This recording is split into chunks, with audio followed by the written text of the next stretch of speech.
right, so I want to start going back to June, which is actually the day that Alex pressed the button and she sent out the invitation or the announcement about Founders League. And I guess it's probably around this time that you, for the first time, heard about this program or were maybe approached by someone about this opportunity. And for some reason, you were crazy enough to sign up for it and take a look at it. And so this was in June. It was the very first start of the Founders League. And we go to the next one, which was in July, when we actually had our first kickoff session. So this was the first time so Alex and Max and me and Christina, we actually got to meet you. I think most of you or all of you have attended one of those kickoff sessions. We had around 3, and we walked you through all the things you have to do and that all the assignments that are up and what is awaiting you basically in the next phase. And I put in here this picture of the start of a marathon, because I think this really reflects a little bit of what this kickoff really was, both for us and for you, because we had around I think around 50 people who started into Founders League. Really? Yes. Wow. We had around 50 people, and you were among them, and you started to take a look at what we had provided to you with the slides, and there were a lot of things that you learned along the way. So in level 1, probably for the first time you heard about this thing we keep talking about called customer development and lean startup. And we shared with you this quote that I think very much accommodated you along the way. This idea of there are no facts inside your building, so get the heck outside. And this is something that was very great to see along the way. We will see what this meant and how this was put into action in a second. But there was another thing that you had to do, which was to get familiar with the whole market. So all of you did a lot of research, and you learned about how the farmers work and what kind of organizations exist that support them, and so on and so forth. So that was really great to see how you how much effort you put into getting to know this whole area of that we are talking about. And I think that's also something where you probably can remember maybe some nights where you spent in front of the computer to figure out what the hell is actually going on in the world of the farmers. And then, of course, we have the different tools that we also provided you, the value proposition canvas and the business model canvas. And you guys just started to create something there, to put your idea of what could be the potential value propositions, what could be the pains of the farmers, and you just put it onto paper and got familiar with the 2 tools that we provided to you.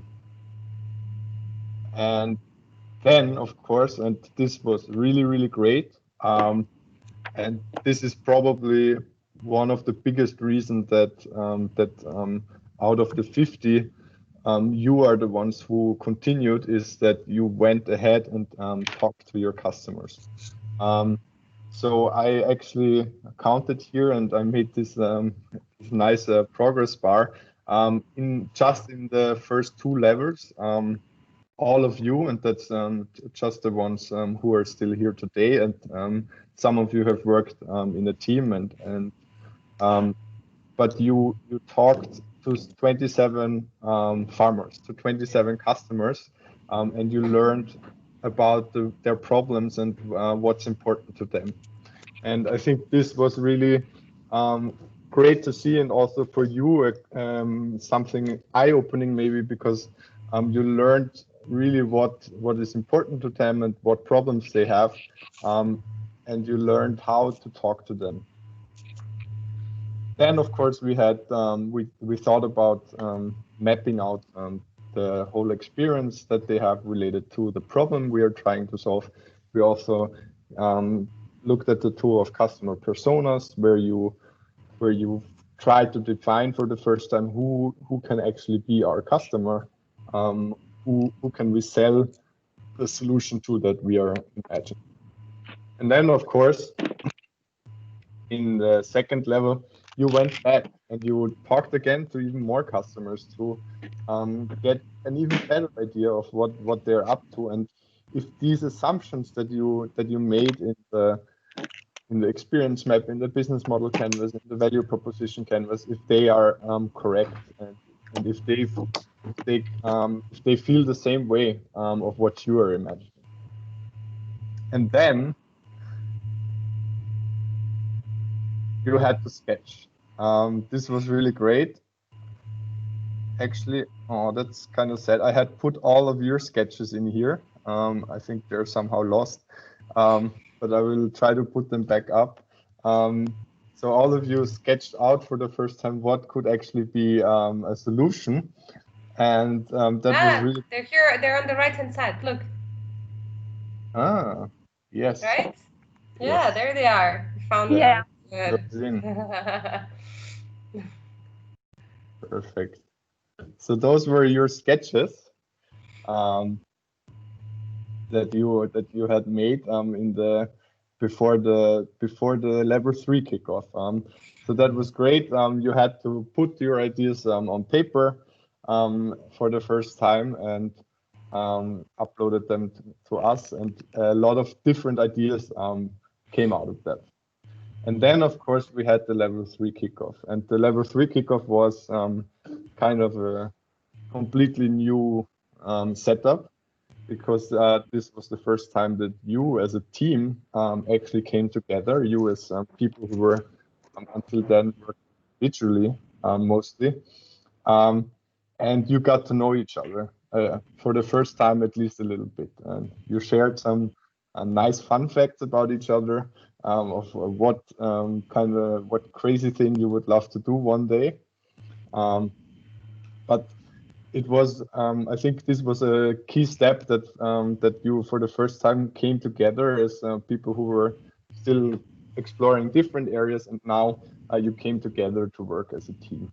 And of course, there were a lot of different directions so far. So there were kind of 5 different ideas that you had explored along the way, and that you have identified as a result of your interviews with the customer. But you as a team then went on to decide to go for one direction. And then the next thing happened, what I call Miro madness, and I think Alex can relate to that very much when she thinks about the Founders League Miro that we used to organize the whole program. But this just shows of how much work you guys put in, and how much work you had to do along the way and in these days. As you can see, there is so many different things that happened, and I think a crazy Miro board is a good reflection of a lot of work. So that was really great. And if you go back now and you see how many different kind of discussions were probably involved around the way, I think it's really great, especially if we think about what came out of it. And this happened within just a few days that you had your first prototype. And the great thing is, also within those few days, you went ahead and tested this prototype. You tested your idea with your first customers. And then something important happened. You had a light bulb go up, kind of. So you realized that the direction you explored, that it's maybe not the best one. So the feedback you have received from the farmers was that the problem you were trying to solve is not the biggest problem for them. And I think that also was a key moment along the process, because it kind of shows how the process of customer development works, and how important it is to talk to the customer before building a full-blown solution.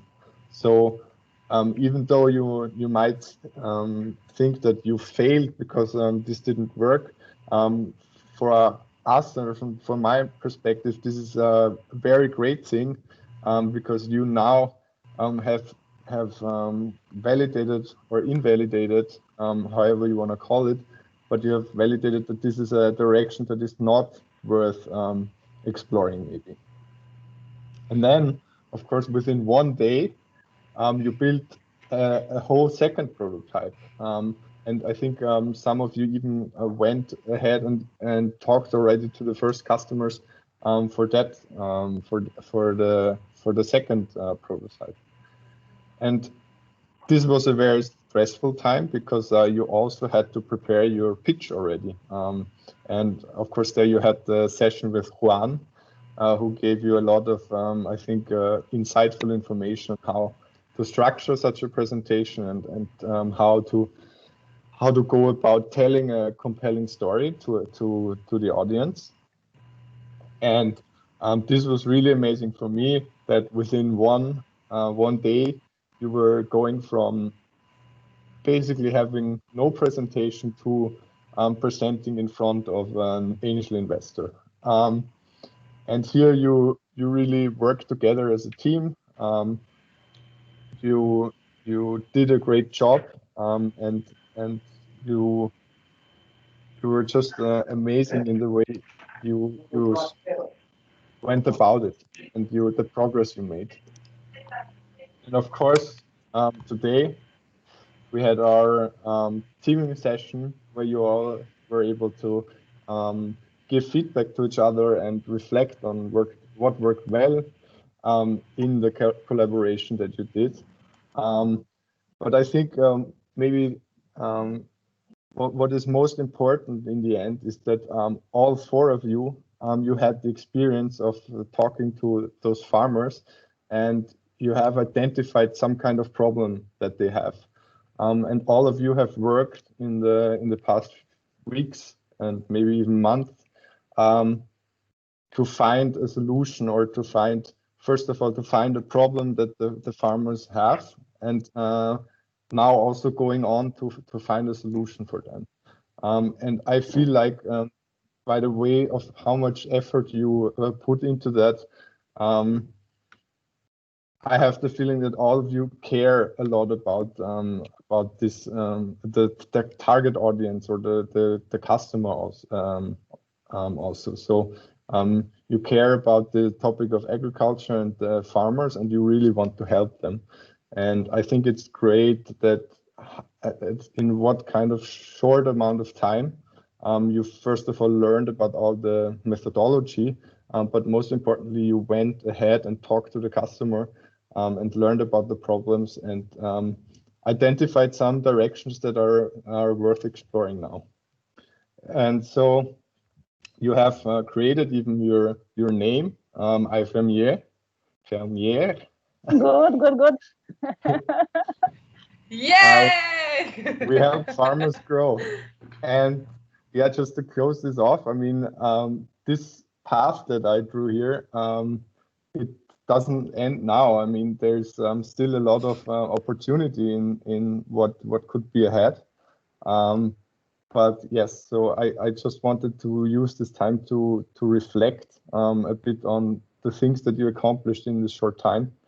And I hope that was also nice for you guys.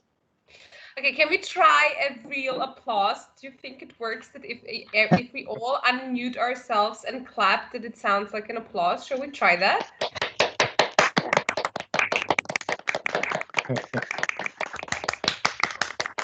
think it sounds like an applause, no? Yeah, it sounds very much like an applause. I nearly have a tear in my eye. I got so emotional. Oh, Why are we all so emotional today? Something like, I feel like something is finished, it's finishing, and something new is yeah. starting. Yeah.